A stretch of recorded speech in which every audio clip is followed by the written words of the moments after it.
Fantastic, fantastic. My brother Gabriel, how are you today? Oh, very good. Thank you, Kofi. Always good to speak to you. Likewise, absolutely likewise. And I wanted to do something a little bit different because often when I do these, I just launch straight into it and talk about leaders that have pivoted on a purpose with their passion and all of that good stuff, which I think people know and will be in the description. But I'd love for anyone tuning in who hasn't come across you yet, just to give a short introduction to the man of the next hour or so. So bear with me as I say that today I'm incredibly excited to introduce to everyone that listens Gabriel Osamor, who combines style with substance and is an advocate for growth within business and society. As co-founder and CFO for his rapidly expanding consultancy, Migasuto, and recently appointed CFO for the Black British Initiative charity, I cannot wait to expand our knowledge of the man many within the community know to be a supportive and humble giant of industry. So without further ado, thank you once again for saying yes to contributing your story to hopefully the library of inspiration that is now building on Coffee with Kofi. Oh, thank you so much, Kofi. Really, really kind of you. I think you mentioned one word, humility. It's just something so important, needed, particularly in finance. Like you always meet everyone twice. I have that belief, and apart from that, I think it's just also growing up in a Christian family and Christian faith. It's just really important to maintain humility regardless of achievements or any sort of accolades. That is a very top principle of mine. So yeah, thanks for the very kind introduction, Kofi. Thank you. And I'm glad that you didn't say your research got that wrong in any of it. So I think we started off on a positive note. Fingers crossed I can continue in that vein. So you actually touched on where I'd love to start the conversation, which is to know about Gabriel. Can I call you Gabe? Because that's normally what I call Gabe, you. yeah, everyone calls me Gabe. Yeah. So I'd love to know about Gabe growing up. So just to get everyone contextualized with who you are and where you're from, can you tell us a bit about your background, like where you were raised and that sort of stuff? Fantastic. Yeah, thanks for asking, Kofi. So grew up, born in Nigeria, Lagos, Nigeria specifically, moved to the UK as a teenager, and also grew up in a working class family. So going through like finishing school and college around both Essex and West London. So went to West London College, Gillingham Smith and West London College, shout out. Yeah, so those early stage really shaped my understanding to firstly hustle and bustle, and also shaped my understanding to what I wanted to study. So living in Essex, I really wanted to be in London always. So I started to take the long train. So it was like 2 hours to college every day. So on that long ride to college every day, I would read a lot of books, and that got me really passionate about reading and fell in love with the law. So I started to read about law and decided I wanted to study law. So I applied to a few universities and got into the University of East London. So I always say very non-traditional background. I didn't have perfect GCSEs, A levels. And growing up, I wasn't really academic. Like I focused more on like work, just get a part-time job. I had my first ever job from 17 working at Next in Lakeside and then in Westfields, London. So so yeah, did all of that, and I think that really got me into that salesy experience where I like to talk to customers and just interact with people. So all of that led to me then going to UEL to study law. And first year of studying law, I wasn't really academic again. I just winged it first year, and I love the honesty. yeah, I was I was more focused on going out with friends, partying, and but eventually getting towards my second year, I started to realize what do I want to do with my life, and I also was getting tired of working in retail. I wanted to start to do greater things. Because at the time I was already working for over 5 years at in retail. So I while studying as well through college and university, I then decided I wanted to just speak to a careers coach at UEL. So I spoke to a lady called Nadine Lewis and also a lady called Andrea. So they were career coaches at UEL. And one of them showed me a list of opportunities because every week at UEL, some of the careers coach always send opportunities for mentorship and other type of opportunities. So I started to see, oh, wow, these were the things I was missing out on. So this got me really serious. So finishing second year, I said, going into final year, I will go to every single possible event. So it's like making up for lost times. Right. I started to go to every event I could get my hand off. One of the first events I attended was at Freshfield. So Freshfield is a Magic Circle law firm. Yeah. At the point I became an aspiring solicitor, corporate solicitor at the time. So going into Freshfield, it really opened my eyes that, oh, so as a trainee solicitor, you could be earning, was it 40K at the time or 45K? And then you move to your second year and you could be getting 50. And when you qualify as an associate, you could be getting 100. I was like, whoa. And I never knew of careers like this. I got really enthusiastic about the whole prospects that, oh, say if I was a corporate lawyer, I could get this. And not just about the money, but also about the kind of deals corporate lawyers work on. They work on mergers, acquisitions. So when you see large acquisitions, like at the time, back in the day, like Lloyd's Bank and Lloyd's TSB. So that's the Lloyd's merging with TSB Bank to become Lloyd's TSB, and all these other mergers, such as Coca-Cola acquiring Costa Coffee years ago. So the opportunity to work on these type of deals really got me enthusiastic about becoming a corporate lawyer, as well as earning really well, which is so important. Because coming from a working class background, you really want to see how you can level up to develop, how I can develop myself to be able to, just get into like more prominent roles. So all of these then led to me understanding, for me to get that, firstly, I needed some of the law firms I was applying to at the time, they needed an AAB, and I only had like maybe a CCB or something. So I was already like technically not qualified for that. And it gave me that hunger and that drive.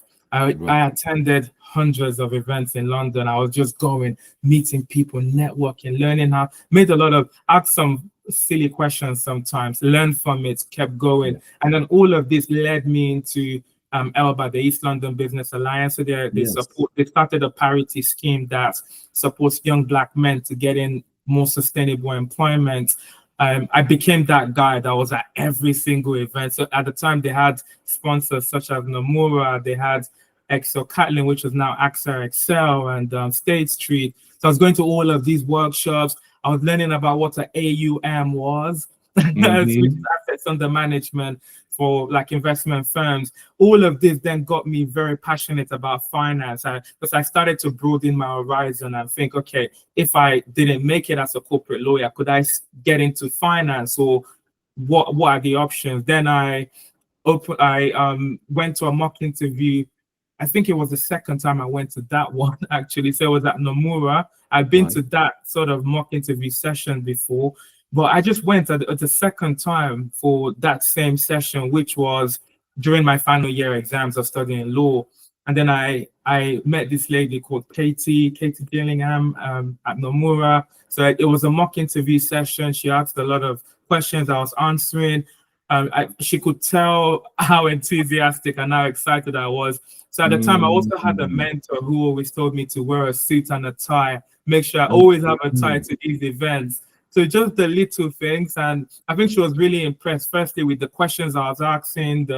I was wearing a suit and a tie, very corporate. And then all of that led to us keeping in touch. By the time I graduated, I just kept in touch, kept asking questions. I was applying to top firms like JP Morgan and all of the others. And I was asking Katie, emailing Katie for advice. And yeah, all of that then led to, I remember, was it August 2018, I then got that first internship at Nomura, which was so exciting. It was like a dream come true. I turned up on the Monday morning at this massive investment bank.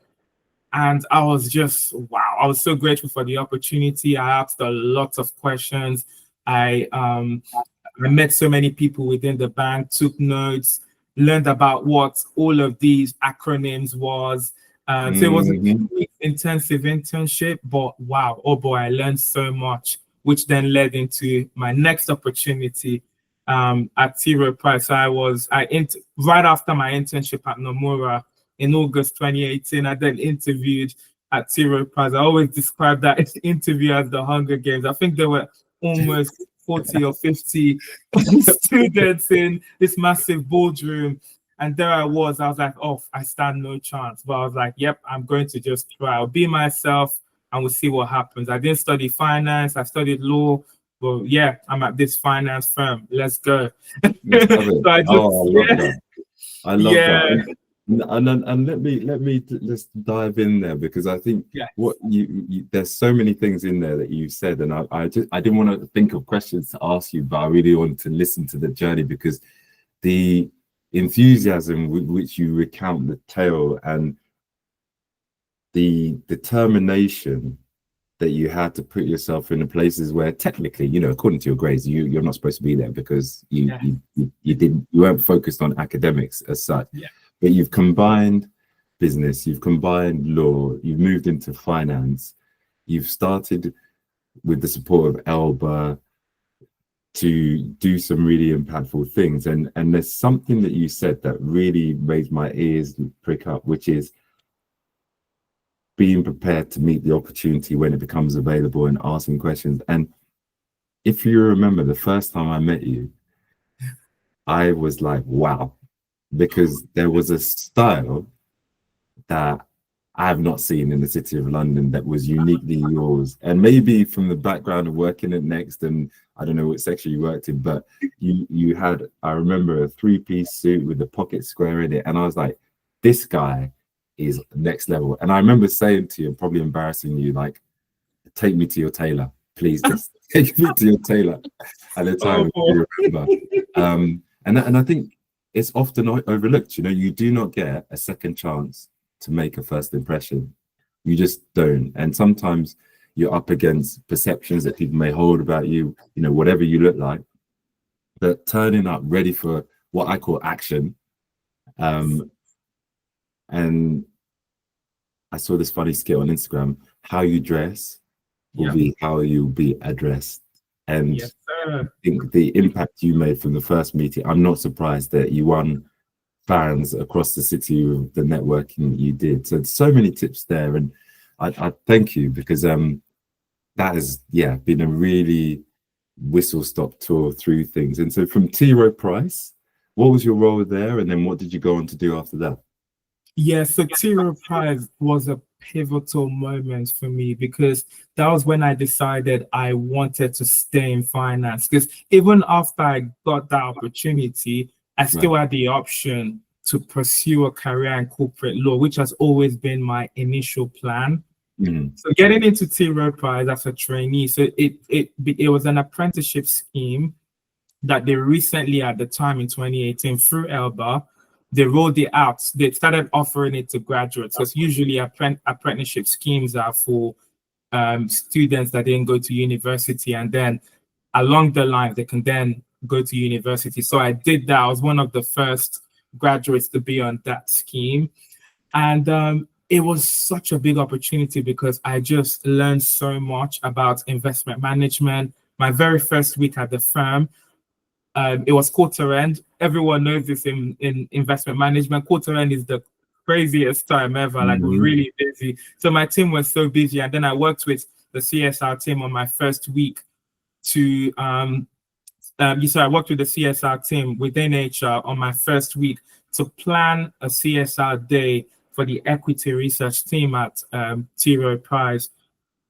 So that then led to me attending this scheme. So I planned it was at the school or girls' school in East London at the time. So a few weeks later, I joined my main team, and then I was invited, because then the event was 3 weeks later or so after starting. I then attended that event, and as always, trying to know everybody, trying to understand what the equity research team does and what it was all about. Then I randomly was talking about a merger that I just read about, because at the time I was really determined about understanding financial markets, stock markets. I was obsessed, always reading about companies, about mergers. So Coca-Cola just merged Costa Coffee at the time to increase healthy products within their portfolio of offerings. So I was just talking about this merger with a guy who I didn't know was the director of equity research at the time. And then, yes, exactly. It was just so random. And this then led to me having a follow-up meeting a few weeks later with him and a different guy who was then promoted from the US to serve as director of equity research in London.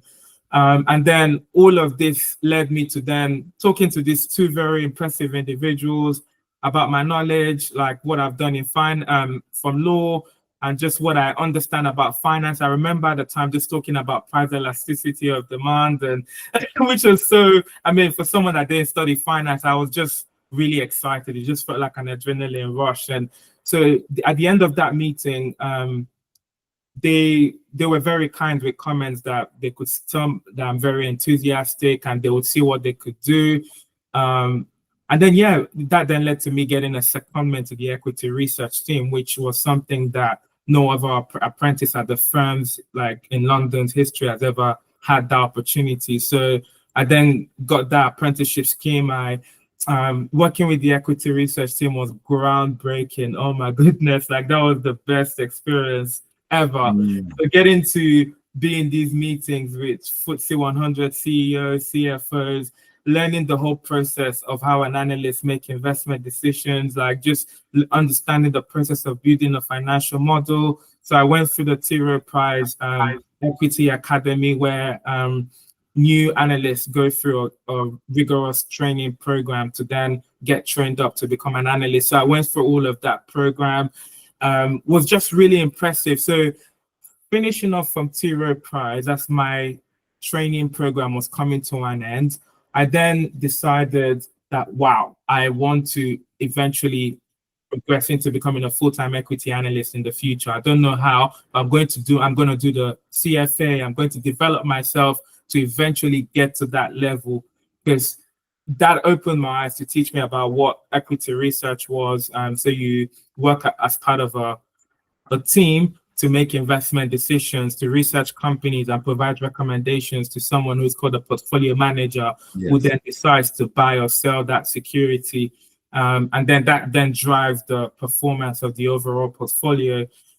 So all of that just left me like really enthusiastic, energized. And then finishing off at T. Rowe Prize, the apprenticeship scheme, I then ended up with multiple job offers from different large investment firms. And one of the offers I received was Brown Advisory, who I then went on to work for the next 5 years to later. Wow. So, those are the initial. What a journey. And I think you the enthusiasm hasn't left you.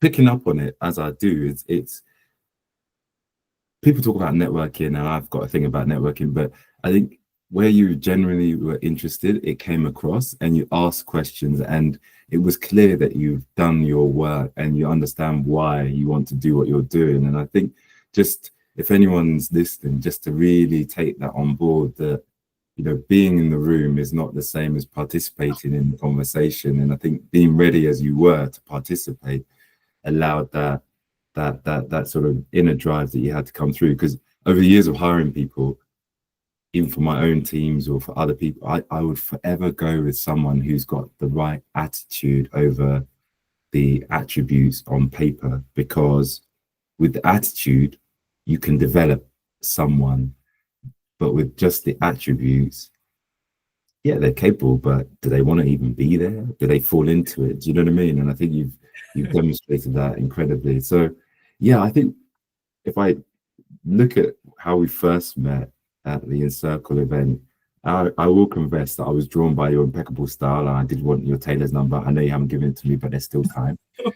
And also your charisma, which is definitely coming through loud and clear, whether you listen or you watch this later on.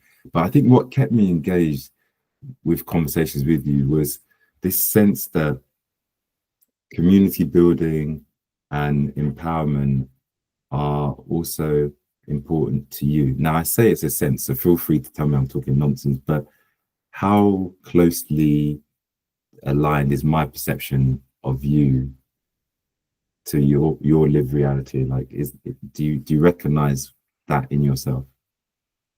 I do, yes. So firstly, I really believe in the power of preparation, and also being eloquent and being presentable when attending events, regardless of what the event is or where you're going. I think how you carry yourself determines firstly how people treat you, and also it determines the kind of opportunities that are attracted to you. A lot of these things that a lot of these opportunities I've had, I never knew nothing about it before. Like, so even getting into T. Rowe Prize at the time, I didn't know what equity research was. I didn't know what any of these things. I didn't even know what AUM was.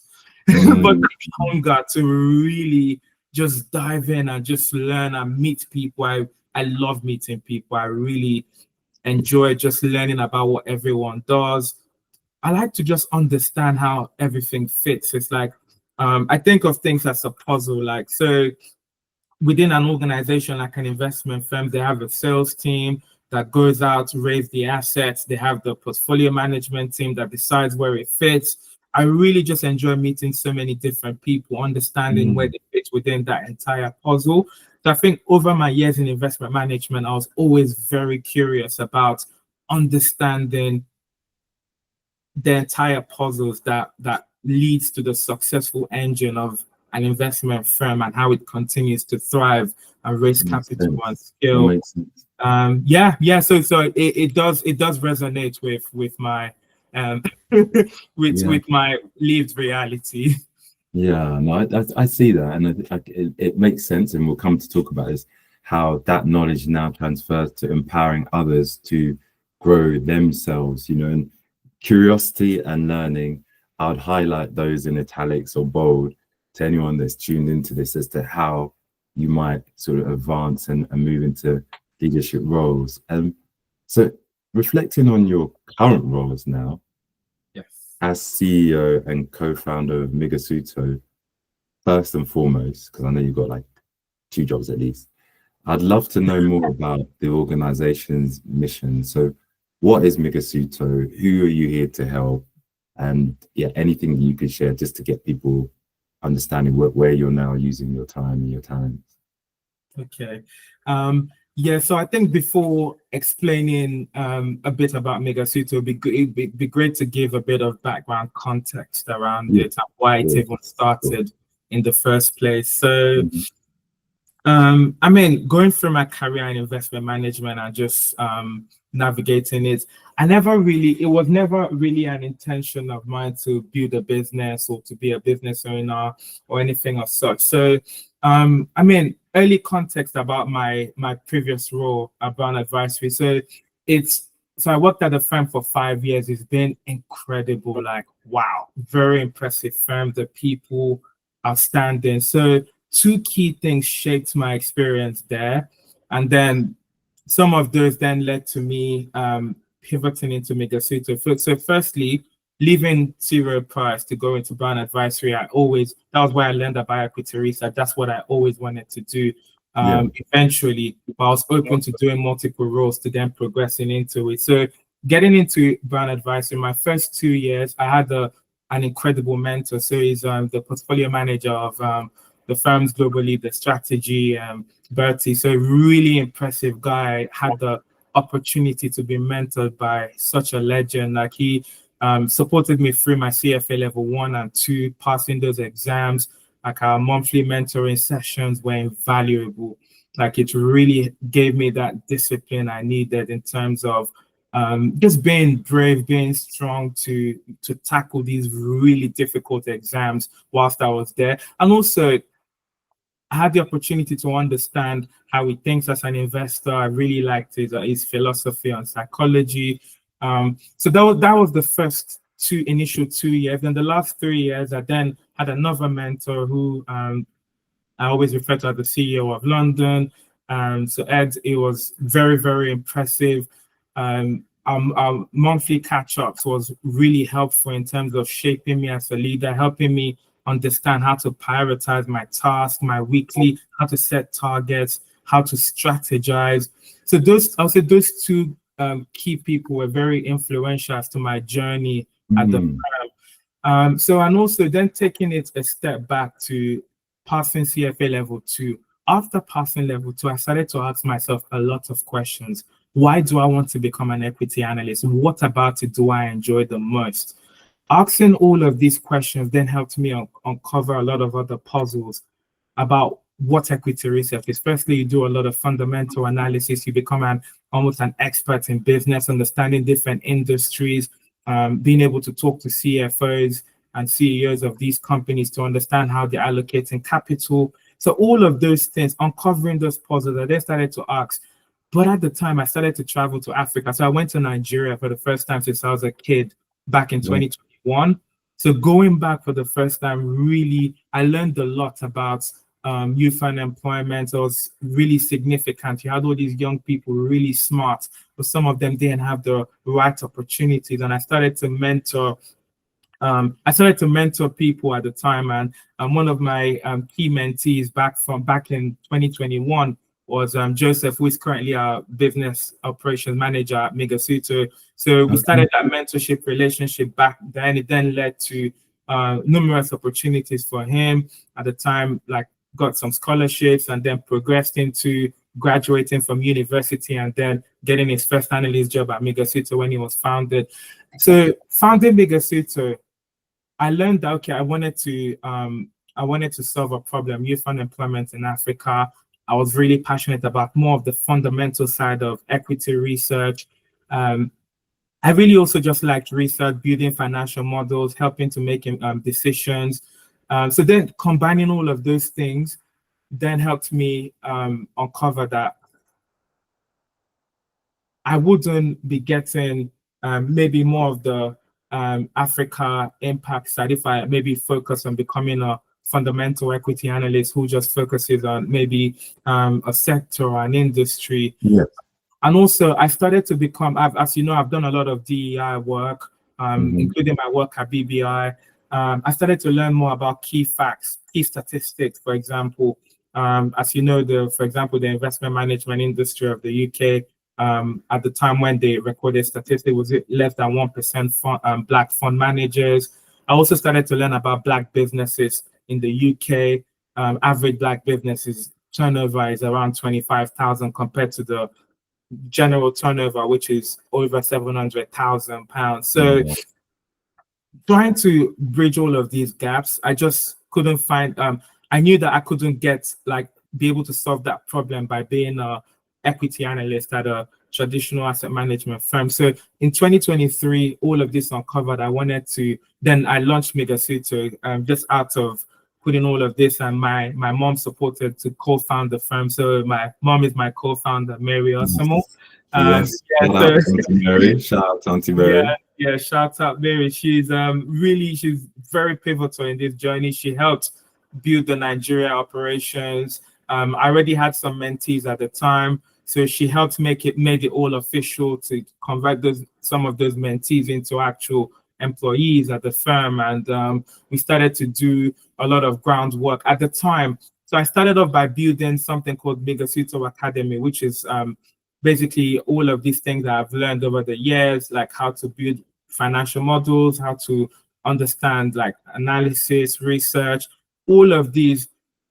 Within 2023 to late 2024, the quickest way we could start to monetize on that asset, which was Migasuto Academy, was to create content for financial advisors. So it became like a thing we started to do at the time, creating content. But late 2024, I then started to understand that although the business model is good, there isn't a deep enough appetite, and it also wasn't something I was really passionate about too much in terms of maybe just staying as a content creation firm. And then this led to me just meeting Darren from BBA and also getting some opportunities to learn about founders and companies in the UK that needed like a fractional CFO. I started to learn about the fractional model of CFOs, and all of these aligned with what I was most passionate about in terms of the parts of equity research I really liked. All of these then formed the puzzle into Migasuto, what it is today. So it's currently a fractional CFO firm that supports startups, SMEs with that journey to initially building key assets for their business. So I always use that word key assets. So there are different types of assets that every business needs to have to scale. Firstly, it's important to have financial assets, which is things like your business plan, your forecast, evaluation, all of these things. And then there are other operational assets like system assets, like having the right systems, making sure all of your operations is well optimized to be able to scale. If you onboard clients, how do you keep the clients? How do you maintain customer service? So all of these puzzles were then uncovered to then build Migasuto to what it is. And also from my experience in the investment industry, I really liked the whole structure of an equity sort of fund where there is a portfolio manager who has a team of equity analysts, and then there are relationship managers that help manage the relationships. So that is the structure we currently have at Migasuto. So it is almost like a sort of equity fund, but not exactly that. So the CFO, who is currently myself, so I'm the CFO of our first portfolio.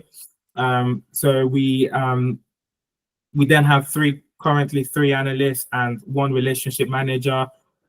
Together, we serve our clients, and so that's the business model at the moment. So Migasuto, we're very focused on impact. We want to help businesses we work with go from where they are to where they want to be, or where they deserve to be, by giving them the right fundamentals and following some very important principles of business to help them build a business that they are not just winging it, where they get to talk to investors, or when they think about raising capital, they do it in a very strategic way, that they understand the fundamentals of where their business currently is, and then they understand the potential of where it could be going, and then understanding how that funds they raise will help them get to where they need to be.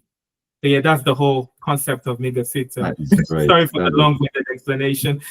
This is it needs to be heard, and this is why I wanted to speak to you, because I've heard parts of it, but nonetheless, like, the explanation you've given is really clear, and I love. Where did I read it? I saw it somewhere that you're the trusted CFO for underfunded businesses. We make you too good for investors to ignore, and I think that is such a wonderful mission, and for any community, but I think particularly when we look at within the Black community specifically.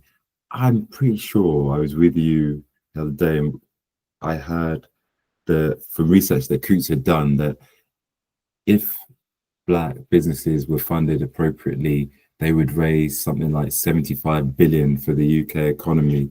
And for various reasons, there are those barriers, so what you're doing and serving, various underfunded businesses, or businesses that don't have the right infrastructure or strategic direction, is super powerful, because all I was told was survive your first year. If you survive your first year, you'll go from there. So in terms of strategic direction, I have to say I go with the flow, but actually talking to you and understanding more about the things and assets one needs to think about has been really helpful. So I hope others can benefit from it too. So it's perfect. It's absolutely perfect. Sector-wise, what sectors does Migasuto align itself to in terms of support, or not, as the case may be, just so that people know? Yes. Okay.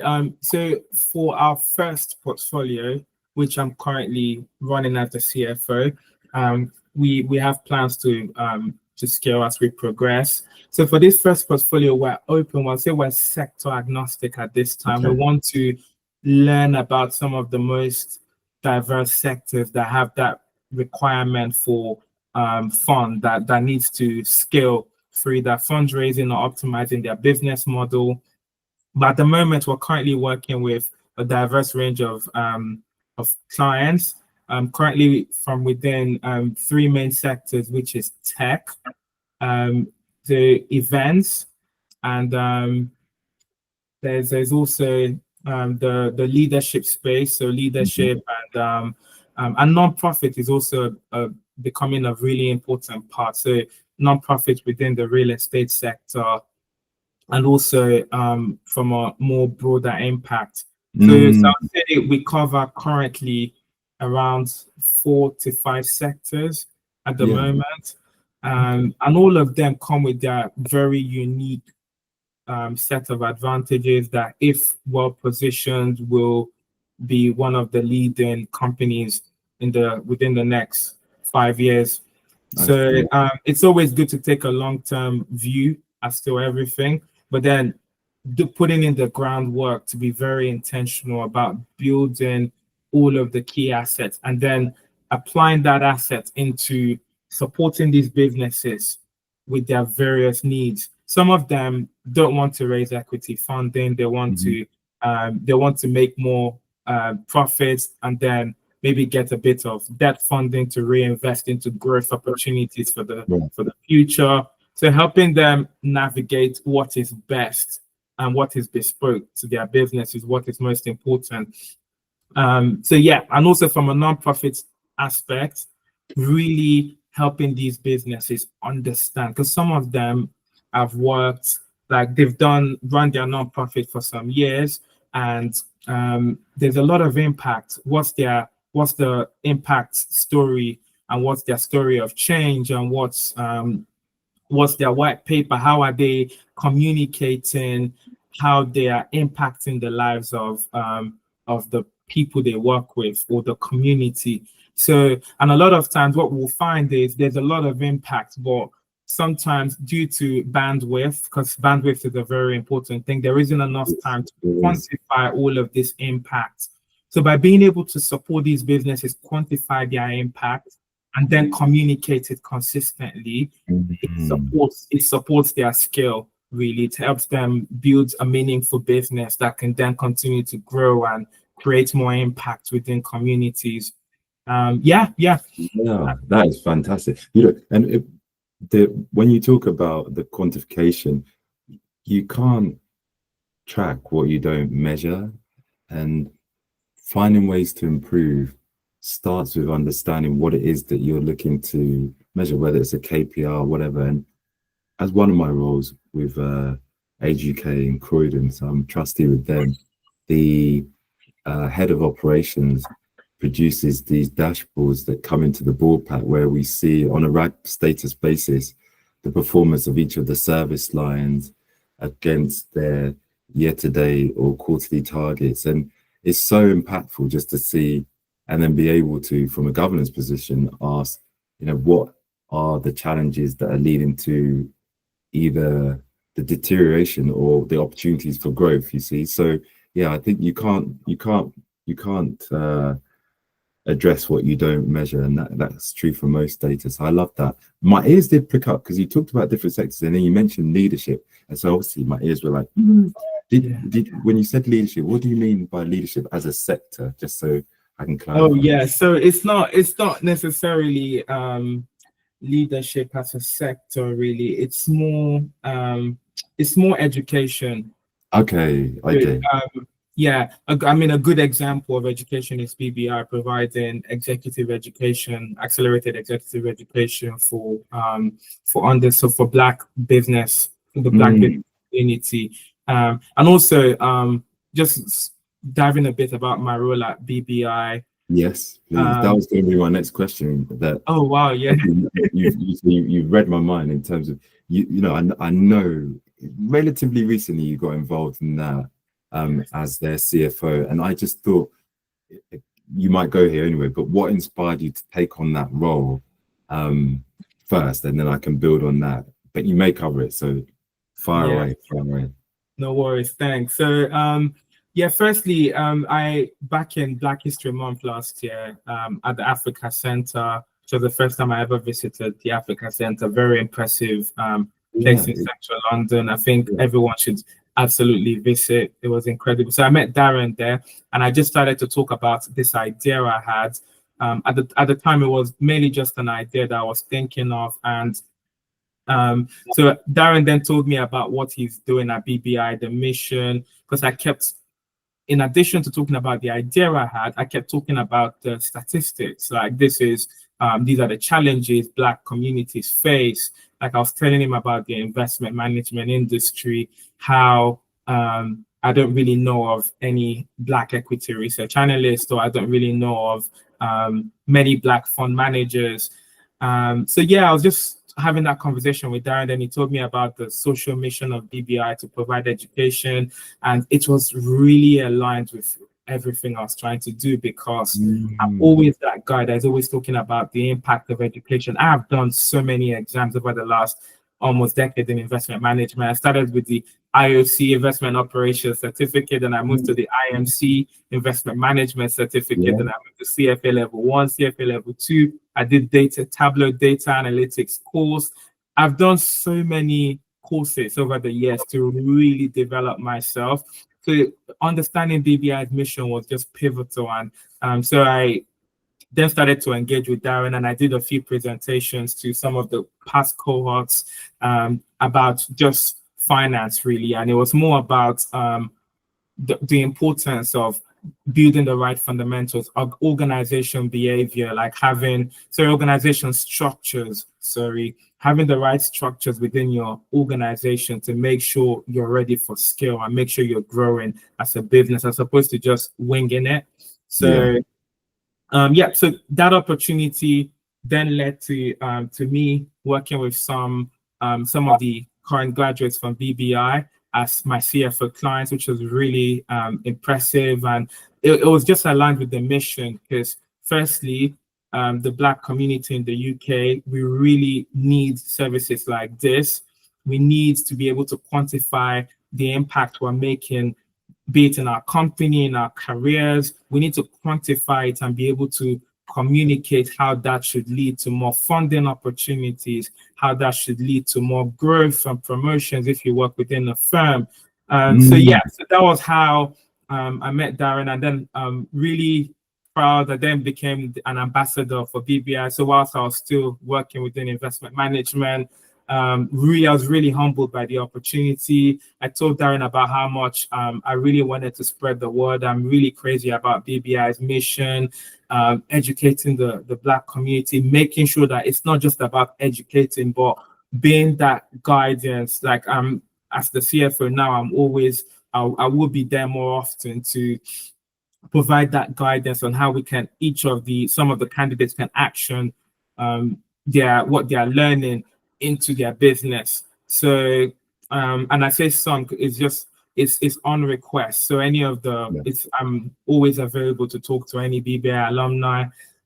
Always happy to share my network, make any introductions.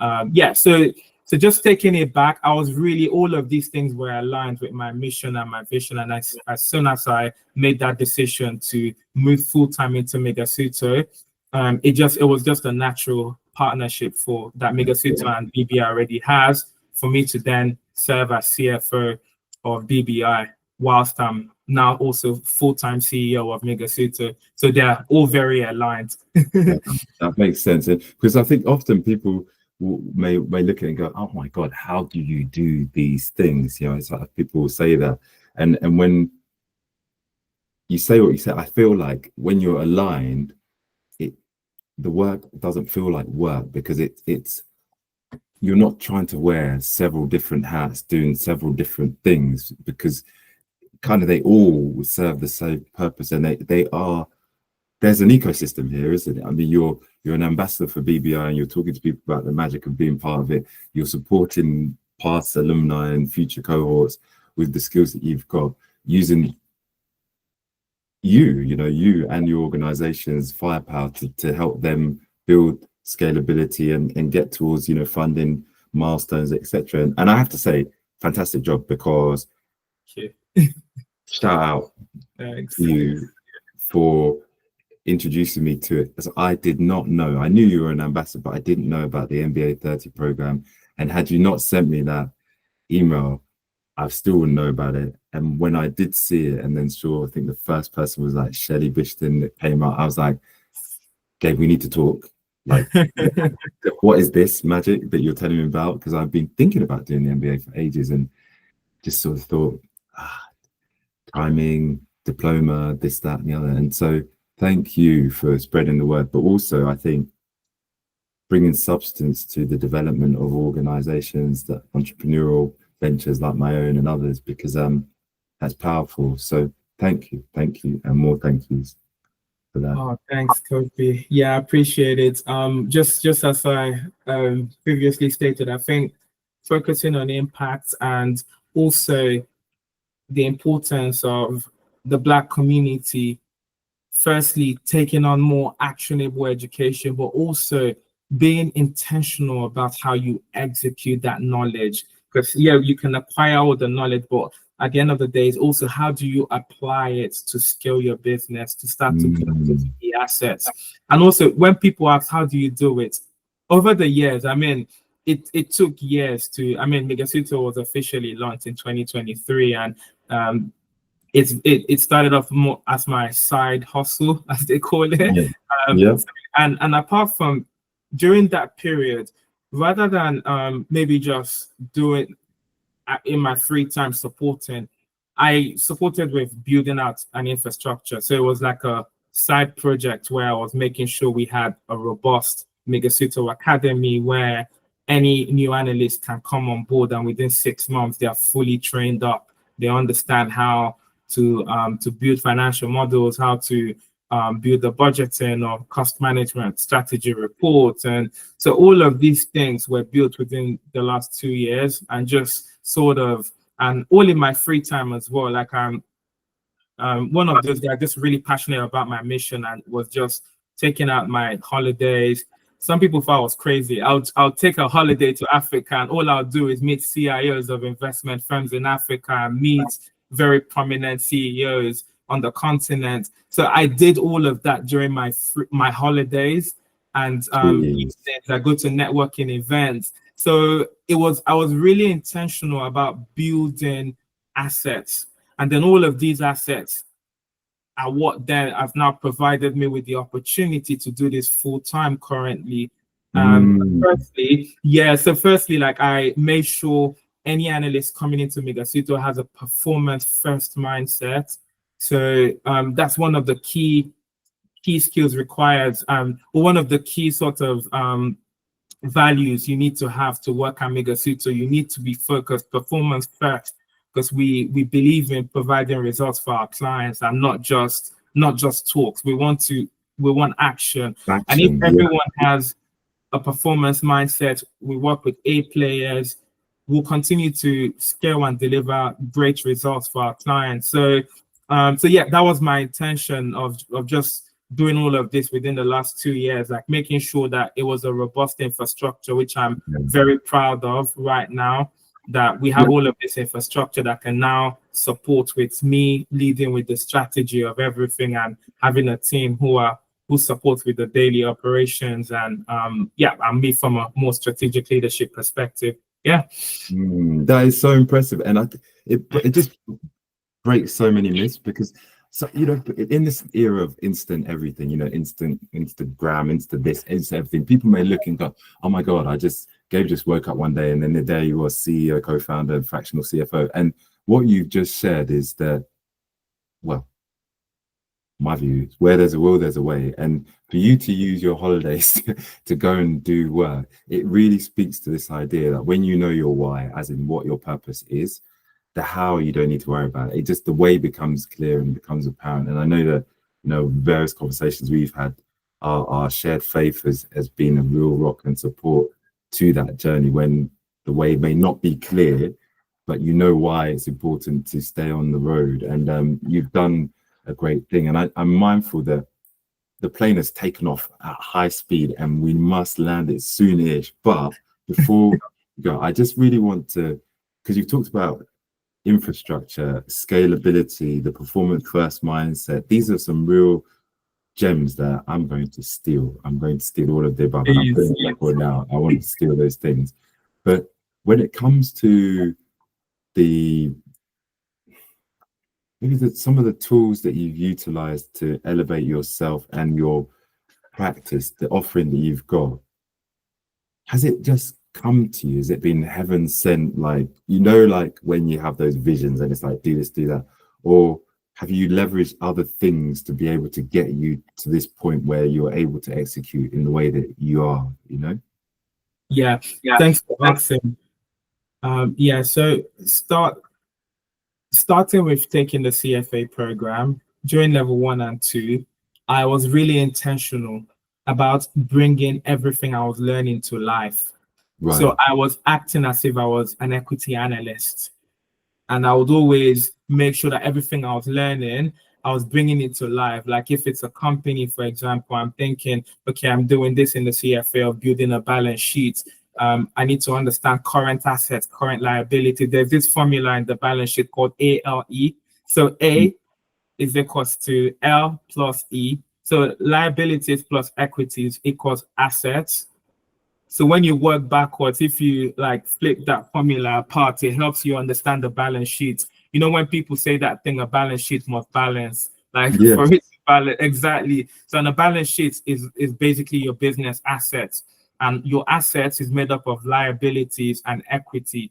So just bringing some of these things to life in just a fun way helps me understand all of these things. And also I had the best coach ever. Jean Berger is the most amazing CFA coach there is out there. He used very funny terms to explain things to you, and it just brings everything to life. For example, he explains inflation using Big Mac prices, how it's gone up over the years. How incredible is that? I can never forget what that is with those funny terms. Relatable. Yes, it's relatable. So the key is, rather than you take an MBA 30 course right now, rather than taking it as just an academic thing, apply it directly to your business. If you're learning about a cash flow forecast, bring it to life with your actual business. Make sure that you're not just doing it to pass the exam, but you're bringing it to life. So that's how I've always done. And I read a lot of autobiographies of founders, of all these legends that have built like very successful companies. I listen to Founders, so it's a podcast. I also listen to Capital Allocators by the incredible Ted Seides, Masters in Business by Barry Ritard. So all of these things really help shape the practicality of everything I do. I learn things every day, but I don't just learn it. I action it immediately. I set targets as to when I need to action things. And that is basically how all of these have happened. It didn't just come to me magically. It could be that I was reading a podcast and someone said something. I'm like, okay, I need to implement this. I need to try it out. And then I tried it out. And one last thing I'll say is, I'm not scared to fail. Like when I first built Migasuto with my family, with my mom, and put it out there, it was really scary. It was very scary because I still had a full-time job. I was scared I could oh my God, anything could happen. But I still did it anyways, because firstly, I wasn't breaking any laws. I wasn't doing anything dodgy. So it was legitimate. And it was me learning. I just focused on the fact that it was me learning. It was my mom wanted a new opportunity. She supported me with building the entire operations in Nigeria. Why not? Right? Why not? So yeah, just not being scared to fail. I wasn't scared to fail. I'm still not scared to fail. I'm just ready to go. I'll give it my all. One last thing I'll say is I'm just really crazy about the clients I currently work with. I'm obsessed with every single one of them. Like, how do we make sure that we're building all of these assets and we're actually implementing it, where we're focused on how we're going to convert all of these into actual results, because that's what we are. Migasuto is performance first, results driven. So yeah, not scared to fail. I would just drop the microphone at this point, because for me, what you shared there is such a beautiful blend. You know, like people like to learn stuff and then have the letters, maybe for status, maybe for education, maybe for this, but that bit about practical application, and I think they call it testing and learning. So you try something and you learn from it and you iterate, and then in fact, you evolve, and you can also innovate from that. Fantastic. Then what you just said, that you're not scared to fail. I feel like I need to bottle that, Gabe, and just pump it into the world. Because, you know, like as babies, when we start moving, we're not scared to fail. Like we stand up and we fall down, we're like almost laughing, and we try again and we try again. But at some point, I don't know if this makes sense to you or you've seen it. At some point, I think many of us get overtaken by this imaginary audience, the invisible voice in our head saying, oh, but you're going to look silly if you fall over. And then we stop trying to grow, which will mean mistakes, and we stop trying to learn. So that for me is going to be a reminder to myself and hopefully others that listen to this to give it a go and don't be scared to fail. This has been so brilliant. Gutted. We have to, maybe we do a part two, but before we go, I think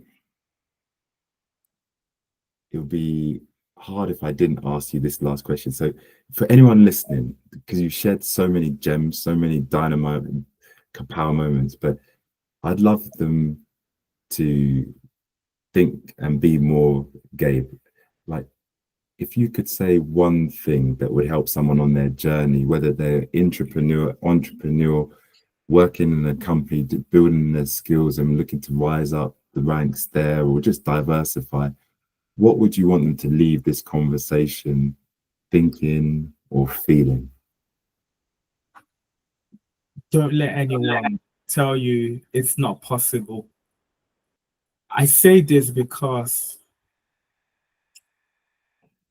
in life, you try so many things. Like when I started, I needed an AAB to get into a corporate law firm to become a trainee. And you'd be so surprised that at the time I applied to that firm and my application went really far in the process, regardless of my grades, I just gave it a go. Many people are too scared to try.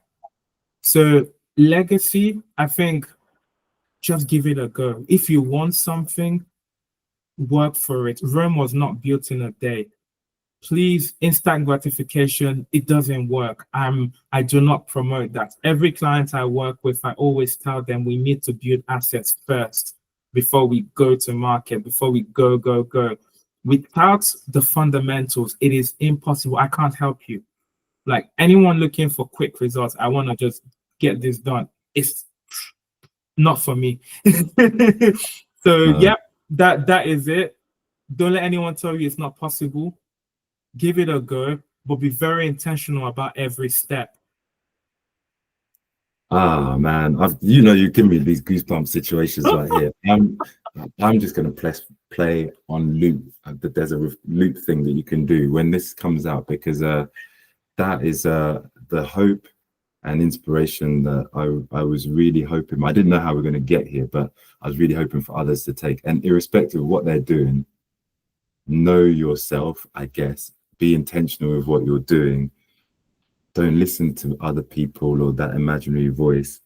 And, just maybe adventure. See this as a journey. Like we're here to build, but something that is sustainable and not quick. Because I think nothing ever came easily that was worth having. So thank you, Gabe. This has been insightful, and I can't wait to join this program and learn more from you and just watch you fly, because with performance first as your mantra, the sky is the beginning, not the end of your limits. That is for sure, my man. Thank you, Kofi. I appreciate you. Let's go. So I appreciate everyone. Thank you so much for this opportunity. Remember, don't let anyone tell you it's not possible. Be open-minded to your dreams. All I ever wanted was to become an equity analyst. Today, I'm a fractional CFO for multiple businesses. Still very similar. There's still a lot of synergies, but I'm still really I feel very fulfilled where I'm at right now, and I'm still on that journey to keep going. I'm just getting started. So don't be too restrictive in your dreams and be open-minded to pivot, because it might not be as perfect as you planned. But then by being open-minded and treating it as a puzzle, uncover the puzzle, pick out why do you want to do this and go. So thank you so much, Kofi. Let's go. That is the word. Let us go. I cannot wait. Let's do this. Let's do this. But we will speak in really soon. I can't wait. And have a great rest of the day and afternoon, you know? All right, you too, Kofi. Cheers. All right. Take care, man. Thank you. All right, bye now.